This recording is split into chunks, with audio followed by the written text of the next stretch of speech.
හෙල කොහොමද ඔයාලට ඔන්න අදත් අලුත් වීඩියෝ එකක් අරගෙන ආවා. ඉතින් ඔයාට අද ඉන්ටර්නෙට් එකේ යම් දෙයක් දැනගන්න ඕන වුණොත් ඔයා මුලින්ම කරන්නේ මොකක්ද? Google එකට ගිහින් සර්ච් කරන එක. අද Google කියන්නේ ලෝකයේ බිලියන ගණනක් මිනිසුන් දිනපතා භාවිතා කරන තාක්ෂණික දැවැන්තෙක්. අපිට ඒක සාමාන්‍ය දෙයක් වගේ පෙනුනත් Google කියන මේ දැවැන්ත සමාගම ආරම්භ වුණේ විශාල ඔෆිස් එකකින්වත් විශාල මුදලකින්වත් නෙවෙයි. ඒක ආරම්භ වුණේ විශ්වවිද්‍යාලයක කම්පියුටර් එකක් ඉදිරියේ හිටපු තරුණයන් දෙදෙනෙකුගේ අදහසකි. මේ කතාවේ ප්‍රධාන චරිත දෙක තමයි ලැරි පේජ් සහ සර්ගෙයි බ්‍රින් කියලා කියන්නේ. 1990 දශකයේ මැද භාගයේදී ලැරි පේජ් ස්ටෑන්ෆෝඩ් යුනිවර්සිටි එකට පැමිණෙන්නේ තමන්ගේ PhD අධ්‍යයන කටයුතු සඳහායි. එහිදී ඔහුට සර්ගෙයි බ්‍රෙන් කියන පුද්ගලයා හමු වෙනවා. මුලින් ඔවුන් දෙදෙනා අතර එතරම් හොඳ සම්බන්ධතාවයක් තිබුණේ නැතත් ඔවුන් බොහෝ දේ ගැන වාද කළා. නමුත් ඔවුන් දෙදෙනාටම තිබුණේ එකම අදහසක්. ඒ තමයි ලෝකය ගැන තිබුණු දැඩි කුතුහලය.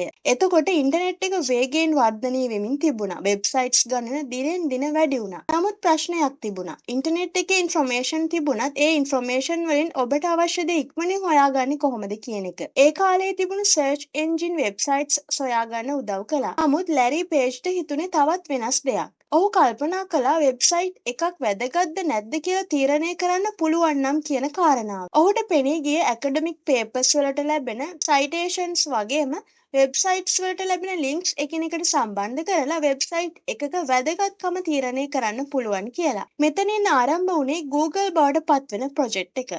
ලැරි පේජ් සහ සර්ජේ බ්‍රෙන් ඔවුන්ගේ සර්ච් ටෙක්නොලොජි එකට මුලින්ම බැක්රබ් කියන නම භාවිතා කළා. පස්ව මේ සිස්ටම් එක තවත් දියුණු වුණා. ඔවුන්ට තේරුණා මිනිස්සුන්ට අවශ්‍ය වෙන්නේ වෙබ්සයිට්ස් දහස් ගණනක් පෙන්වන සර්ච් එන්ජින් එකක් නෙවෙයි කියන එක. හොඳම පිළිතුර මුලින්ම පෙන්වන සර්ච් එන්ජින් එකක් තමයි අවශ්‍ය කියන එක. ඒක තමයි ඔවුන්ගේ විශාලතම වෙනස වුණේ. ඉතින් අද අපි Google සර්ච් එකේ යම් දෙයක් ටයිප් කළාම තත්පරයකටත් වඩා අඩු කාලෙකින් රිසල්ට්ස් දහස් ගණනක් ලැබෙනවා. නමුත් මේ සියල්ල ආරම්භ වුණේ ස්ටෑන්ෆෝඩ් යුනිවර්සිටි එකේ කුඩා ප්‍රොජෙක්ට් එකකින්. ඊළඟට සිදු වුණේ ඉතාමත් වැදගත් දෙයක්. ලැරි සහ සර්ජේගේ මේ ඔවුන්ගේ ප්‍රොජෙක්ට් එකට නමක් අවශ්‍ය වුණා. ඔවුන් අවසානයේ Google කියන නම තෝරගත්තා. Google කියන නම Google කියන ගණිතමය සංකල්පයකින් ආభాෂය ලැබූ නමක්. Google කියන්නේ එකට පස්සේ zeros 100 කියන විශාල සංඛ්‍යාවක්. ඒ නම ඔවුන්ගේ විෂන් එකටත් ගැලපුණා. මොකද ඔවුන්ට අවශ්‍ය වුණේ ඉන්ටර්නෙට් එකේ තිබෙන අති විශාල ඉන්ෆර්මේෂන් ප්‍රමාණය සංවිධානය කරලා ලෝකයේ මිනිස්සුන්ට ප්‍රයෝජනවත් කිරීම. 1998 වසරේදී Google සමාගම නිල වශයෙන් ආරම්භ වුණා. ඒ වෙලාවේ Google අද වගේ දැවැන්ත සමාගමක් නෙවෙයි. ඔවුන්ගේ මුල් ඔෆිස් එක ගැන හිතුවොත් අද තියෙන Google හෙඩ්ක්වාටර්ස් එක්ක ඒක සසඳන්නවත් බෑ.